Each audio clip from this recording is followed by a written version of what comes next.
ఆగురా రే వదిలిపెట్టుర్రి ఎంత మాట అన్నవరా ఏమన్నవరా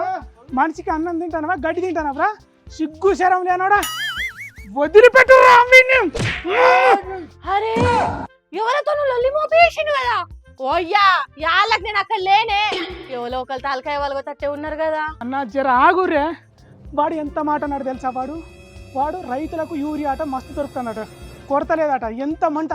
మాట అంటాడు ఎవరు అన్నది యూరియా బాగా దొరుకుతున్నా అన్నది ఎవడు ఇగో వీడే యూరియా మస్తు దొరుకుతుంది ఊర్లల్లో కొరతలేదంటాను వీడు వీడిని నిన్ను అన్నకుంటే నీ ఇలా కనకన్నే కాదురా కనకన్నే కాదు ఎవలే నువ్వు యూరియా దొరుకుతుందని నీకెట్లా తెలిసే పోయి మా కనకాయ కండ్ల ముంగటుండి అట్లెట్లా చెప్పినవే వాడిని గుర్తుపట్టలేదా మన ఇంటి పక్క సాంబాన కొడుకు కుమారిగాడు వాడు ఏదో టీవీలో వార్త చూసిండట మంత్రి అట నన్ను ఆపకురా మంత్రి అట యూరియా చక్కగా దొరుకుతుంది అన్నాడట ఆ మాట పట్టుకొచ్చి నా ముందట వాదిస్తాడు వాడిని కొడుక మంత్రి తుమ్మల నాగేశ్వరరావు సార్ అన్నాడట ఇగో మంత్రి సార్ తెలిసో తెలియకో రాజకీయాల కోసం అన్నాడు కావచ్చు కానీ వీనికి లేదు కదా వీని అయ్యా చెప్తలేడా ఊర్లలో యూరియా దొరికంది మంత్రి సార్ కూడా అట్లా అంటాడు నిండు అసెంబ్లీలో గట్లా మాట్లాడొచ్చా చెప్పిన కదా వాళ్లకు సవాలచ్చా రాజకీయాలు ఉంటాయి రైతును మహారాజుగా చూసుకుంటాను అని చెప్తారు కావచ్చు కానీ అదే రైట్ అని ఇక్కడికి వచ్చి వీడు ఎట్లా చెప్తాడు మంత్రి సార్ అంటే తప్పలేదు కానీ నీ ఊరోడు నీ ఇంటి పక్క పంటున్న సాంబాన్న కొడుకు మరిగాడు అంటేనే కోపం వస్తున్నా నీకు రాదా అంటానా ఇప్పుడు రాజకీయాలు చేసేటోళ్ళు ఎన్నో చేస్తారు కానీ వీనికి తెలియదా వీని అయ్యేవి తెలియదా వీళ్ళు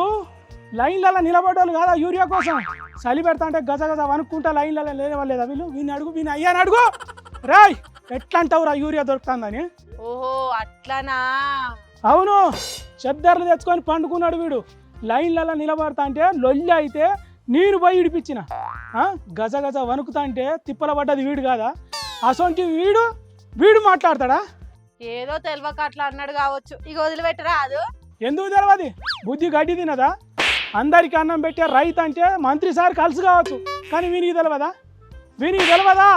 వద్దే కొట్లాట వద్దు అన్న తరపున క్షమించమని నేను కోరుకుంటున్నా ఇడిసే కయ్యం పెట్టుకోకే కాక సోషల్ మీడియాలో కిలోమీటర్ల కొద్దీ లైన్లు కట్టేది కనిపిస్తలేదా అదంతా డ్రామానా మరి రైతులంతా యాక్షన్ చేస్తారా నరం లేని నాలుగున్నది కానీ ఎట్లా పడితే అట్లా సిగ్గిడిచి మాట్లాడతారా అరే ఊకోయే జర శాంతించే ఏసీ కార్లలో తిరిగే మంత్రులకు ఎమ్మెల్యేలకు నిండు అసెంబ్లీలా మేము తక్కువ కనిపిస్తాం కావచ్చు వంగి కష్టం చేయని వాళ్ళకు చెమట సుక్క తీయని వాళ్ళకు మేము అసలే అలకలతో కనిపిస్తాం కావచ్చు